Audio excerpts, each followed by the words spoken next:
How's that for a load? No, I'm just kidding. We have had an issue.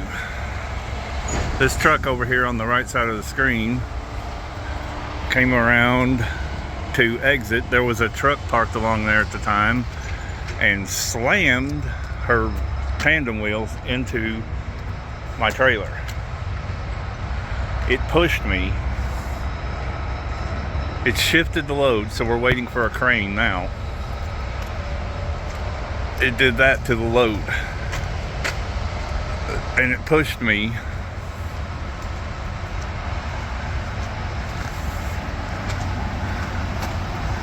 My door was equal with this fuel pump.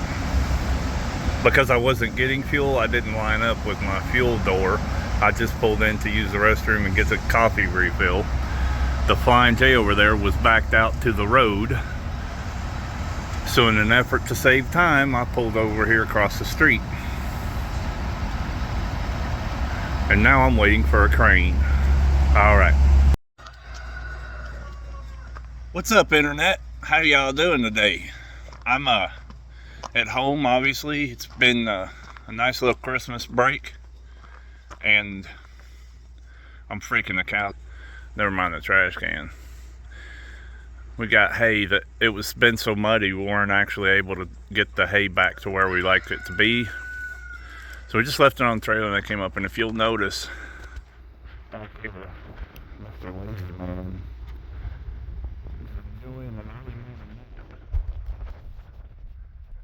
anyway, been Christmas is come and gone.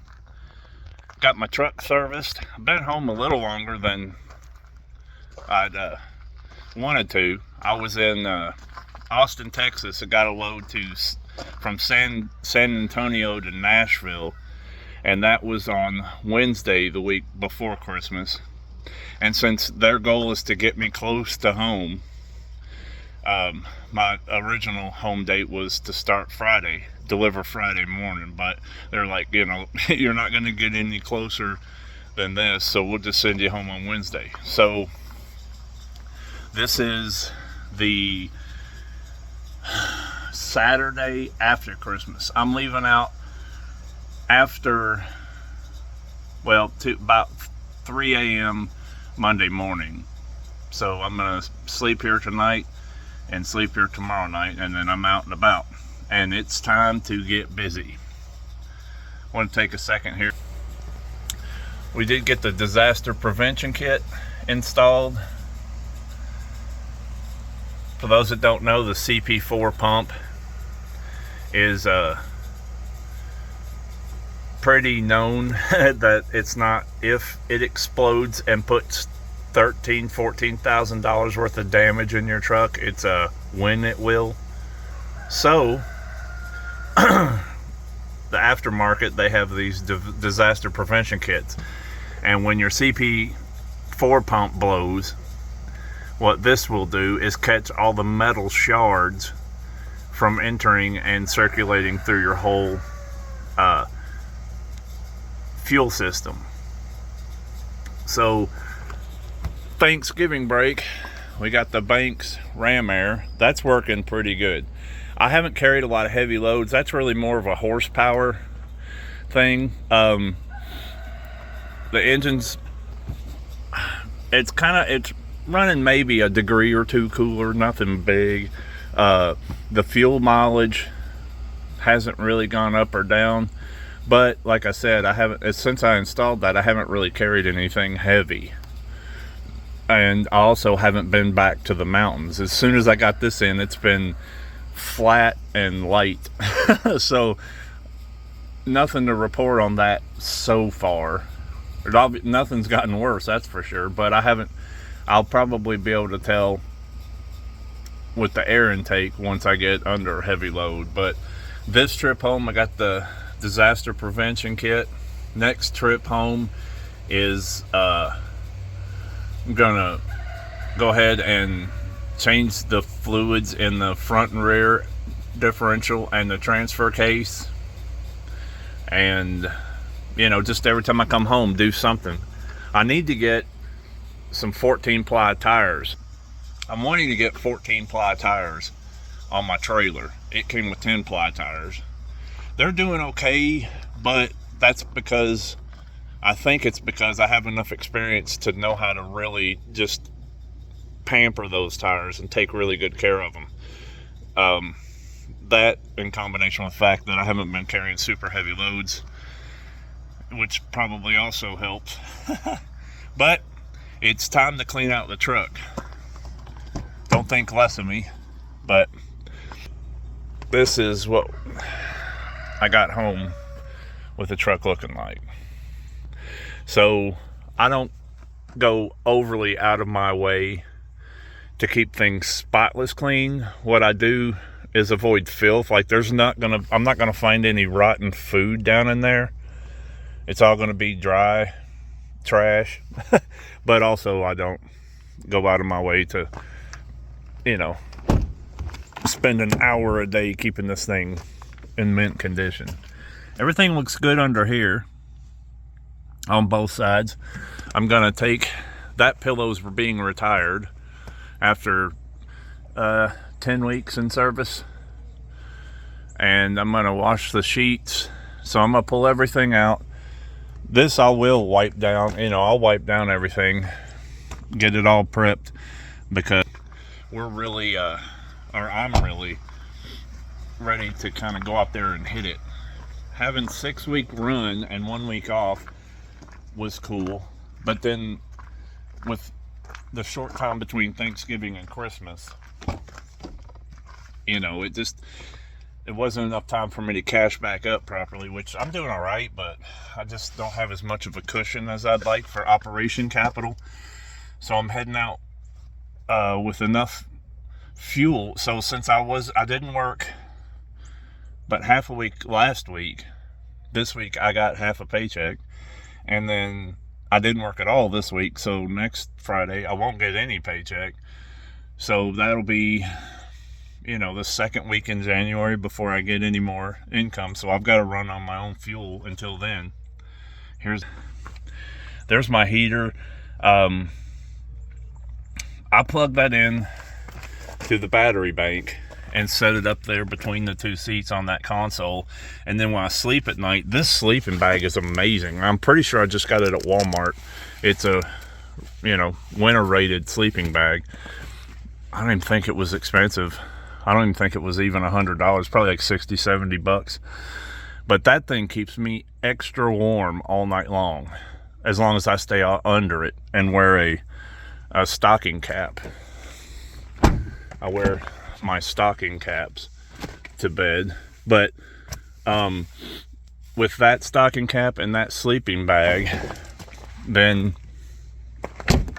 in the mornings, I just reach out from under there, reach up there and turn this heater on for about 15 minutes. And that doesn't drain this battery too bad. It'll take, 25% of the battery-ish, more or less. And then it heats the whole cab of the truck up. Then I can get up and start the truck and start working, letting the truck warm up and all that fun stuff. So that's working. I think it's actually going to be much easier to keep this truck warm, it's going to be much easier to be warm in this truck than it is to be cool, because that air conditioner has not been very impressive. It kind of works up to about 70 degrees outside, and then I'm not sure it'll work very well in here. It might keep some of the heat off. I've seen these battery operated coolers with a fan on top where you can just put ice in the cooler and then that fan blows cold ice air on you. But so if I can find something like that in combination with the air conditioner, because the thing I do like about the air conditioner is that anything with a compressor kind of works like a dehumidifier. So if I could have the ice fan and the dehumidifier blowing, then I think things will go all right. So I'm going to work on cleaning the truck out and cleaning it up for a while today, and get ready, because I'm gonna get this truck loaded back up, have everything ready to go make my list and check it twice, and make sure I'm fully stocked up for as prepared as I can be to go out for a long run. And then I'm gonna put this truck under the trailer tomorrow, towards the end of doing everything, and that way Monday morning at about 3 a.m.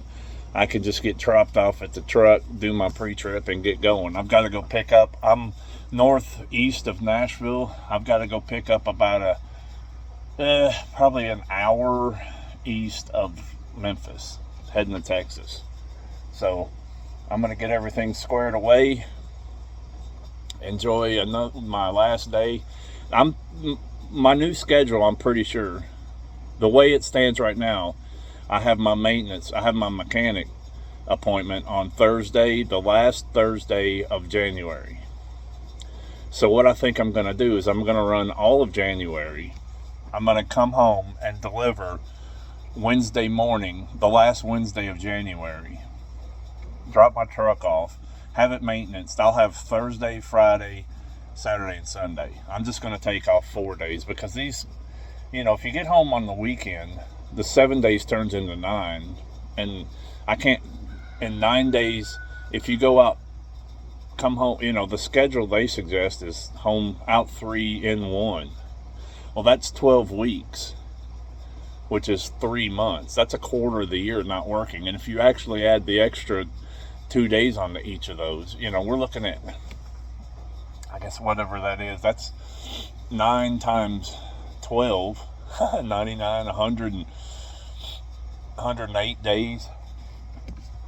And I just don't think running a business that taking 108 days off a year is a good idea in year one, at least.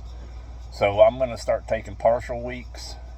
Now, I will probably, big holidays, I may take the whole week or a larger part of the week.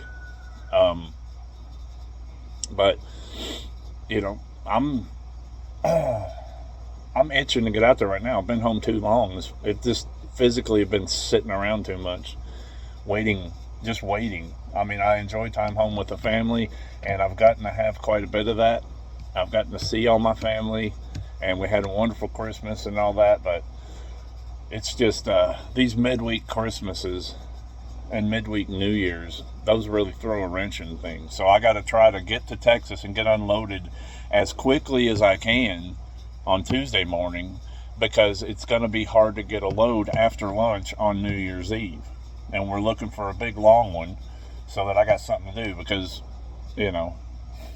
I go to bed at 8:30. So even if I was here, I wasn't going to be participating in New Year's Eve at midnight. And I don't drink anyway. So, that's not really a holiday to me. I guess it is, but it's not one I feel compelled to participate in. So we're going to close this truck down, close the hood, and get to work.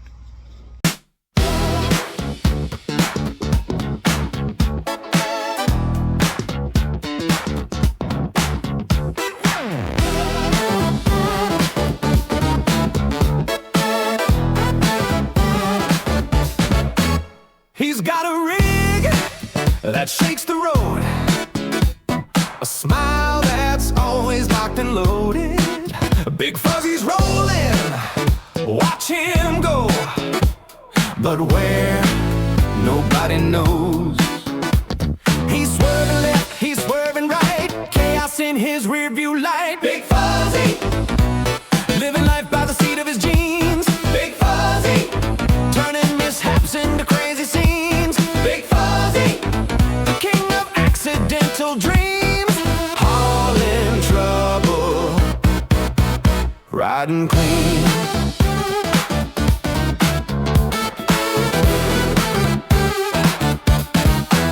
He's got a dog named Clutch who barks too loud, a CB radio and a laugh so proud. Life's a highway, he's off the map, with luck that's sticky like a dino flapjack. He's slamming brakes, he's spilling shakes, but somehow always wins the stake. Big fuzzy,